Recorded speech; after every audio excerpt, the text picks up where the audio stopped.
Now let's talk about harmony in fourths in three-note chords.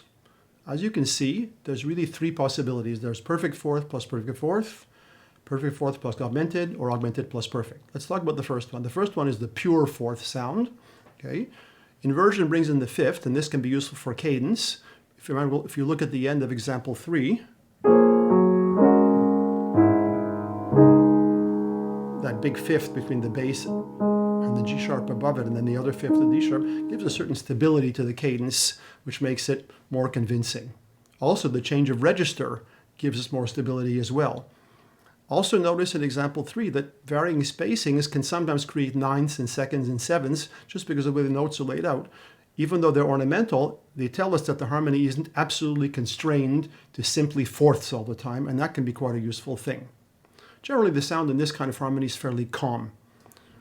Okay, ornamental skips are possible because we can do, like we saw before, the ornament in this case is a fourth, and if it's harmony by fourths, it won't stick out particularly.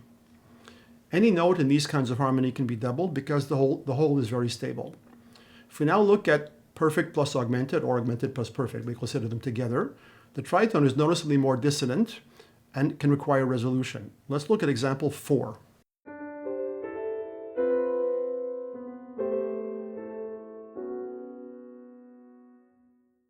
If we're using tritones as well, you'll notice that in example 4, that chord with the tritone becomes the focal point for the example. After that, there's more fourths. So it gives us a moment of tension, and that's an interesting way to use tritones in here. Notice the tritone also, by the way, just by stacking up a perfect fourth and augmented fourth, gave us a major seventh between the outer parts. Again, it's a point of tension here. That pretty much covers the possibilities for three-note chords. If we talk about four-note chords, okay, if you stack four notes into fourths, it now gives you a third between the top note and the bottom note, so it gives you a certain resonance, a certain richness. If you invert the chords, and provided the fourths dominate the texture, in other words, we have to hear enough fourths that I hear fourths quite clearly, okay, like the second one in example 5a, or the third one, or the last one, okay, we still get a general sense of the fourths being the basic interval in the harmony. But again, notice that example 5a second chord, fourth, fourth, and a sixth on top. Other one is fourth, sixth, and fourth. Sixth, fourth, fourth. In other words, there have to be more fourths in the chord than other things for us to get any sense of them. And they also should be in adjacent notes in the chord. If we look at example 5b, 5b simply takes various inversions of the same chord, and what those inversions do is they give us a reasonable amount of variety. So this is a way to create some motion without having a tremendous amount of harmonic variety.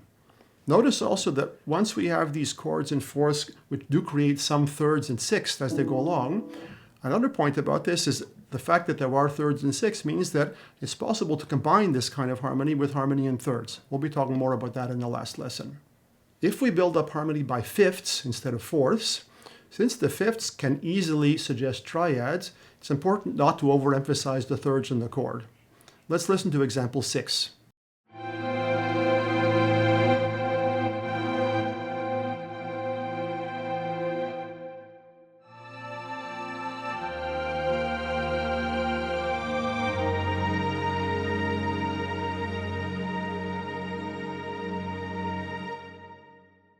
As we've seen in example 6, the chords emphasize spacing where fourths and fifths are very prominent.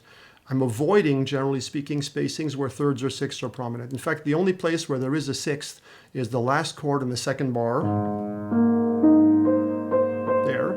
However, there are two fifths on top and an open spacing at the bottom. The rest of the chords are all about fifths and fourths. So you don't get the sense that it's tertian harmony. It's really harmony by fifths and fourths if you want.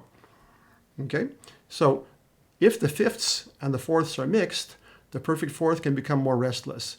In this case, we have a combination of fourths and fifths and also tritones, diminished fifth. So of course the tritone here becomes the interval that's most dissonant. That's the chord in the first bar.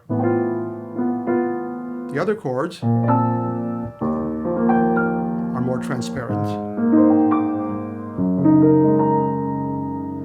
So by mixing those, again, we get a certain variety of harmonic color and harmonic tension.